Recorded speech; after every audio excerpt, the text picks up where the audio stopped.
Hello world, it's Kurtis Potter with Boundless Inspiration. Yep, I'm triple layered today. 2 hoodies, thick Carhartt coat. It's cold up here. As you can see, I don't know if you can see those wind turbines. But I was driving. I'm far from the house today. I was making about a 2.5 hour haul from the house. And I realized something that I have noticed multiple times in my life before. And it really had to do with the pride and the ego, right? Have you ever been rolling up on somebody driving, we'll just say any speed faster than the vehicle ahead of you? And you go to pass that person and they speed up. They're like, you ain't passing me, like I'm on a racetrack or something, right? And I realized that was happening today. And I thought about it because actually this morning, I was in a minivan driving and I went to pass this guy and he was in a sports car. So, I was actually doing good. I was doing right at about 5 miles over the speed limit. That's something that my grandfather taught me. He was a retired cop. He said, man, if you're doing 5 to 9 over the speed limit, the cops won't mess with you. So now, is that breaking the laws of the land? Yes, it is. But anyways, so, I was just doing 5 miles over the speed limit. He's doing the speed limit. I get up next to him and I just happen to glance over. He glances over at me. And he realized I was in a minivan and he's in a sports car. He's getting passed by a minivan and he said, not today. The dude floors it. So he goes from doing, sorry for the vehicle, but he goes from doing 70 on the interstate to where he had to be doing 90. He took off. Boom! Ricky Bobby, if you ain't first, you're last, right? He took off. And I knew it was because, we looked at each other in our eyes. He's just cruising down the highway. And then he was like, I am not getting passed by a minivan in this sports car, right? And I laughed because I knew that was his pride. He's like, regardless of how long he had been driving that speed, doing the speed limit, he let that get to him. And it reminded me of probably it's probably in the summer of 2021. I'm driving home. It had been a long day. I was in my work truck and I put in like a 14-hour day or something. It was a long day, not including the fact that I get up at 4 a.m. So really it was like I'd been up for like 17 hours at this point. And I'm driving home and I was driving, let's just say pretty quick. And I'm on this country road, but it was out on the way to my house out in Turkey Run. It's long, straightaway. And I go to come up to pass this guy.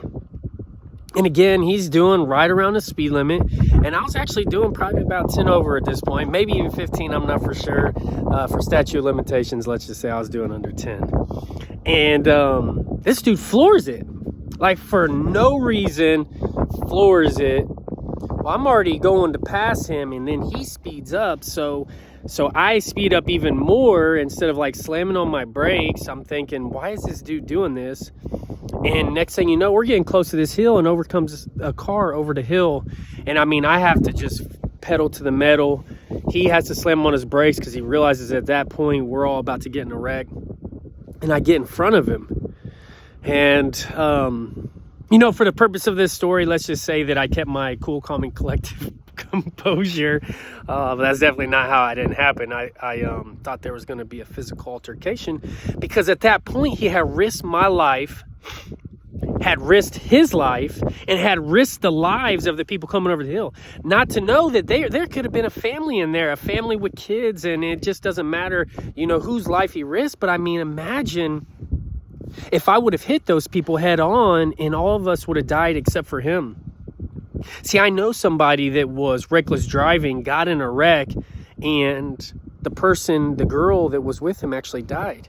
He went to jail, got involuntary manslaughter, and had to spend years in prison and is still in prison for that. And then had to think about his actions that he had caused that caused her life. And they were actually really close. They were dating and actually they were engaged at the time. It was his future wife. Somebody that he loved dearly. So I just thought about all that this morning before I did this video. And I was like, how many things in our lives are we just pridefully resisting for no apparent reason? Like, I never saw that dude ever again in my life, but he risked his life just because he didn't want to get passed. And I see that happen. I mean, I was on the road again for 2.5 hours a day. I'm about to be on the road for 2.5 hours back. And I'm like, how many people resisted allowing me to pass them because of their pride and their ego? You know, and I thought about these wind turbines out here, and how many people resisted them as well, because I've heard countless stories of all these people signing petitions. We don't want them, they're ugly, whatever. Well, I don't know about you, but personally, when I see them, I think they're cool. Even when I brought my kids up here one time, I was like, look at those, and my son's like, dude, Dad, what are those?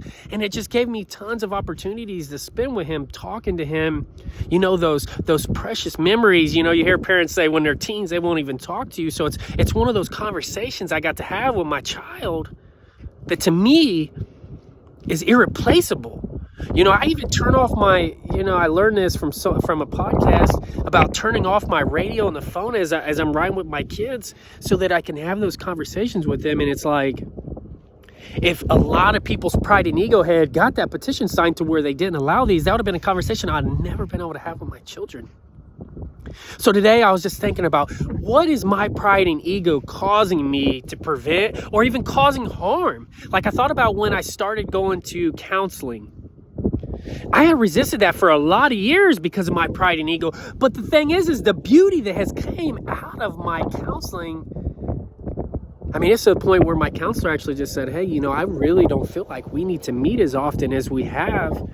And you know what? Like, I really see us getting to a transition of not having to do counseling anymore. I'm very proud of you, Kurtis, and the advancement that you've made in your life, your business, your family, just everything you're doing, your income, your finances, you writing a book, just all of that stuff.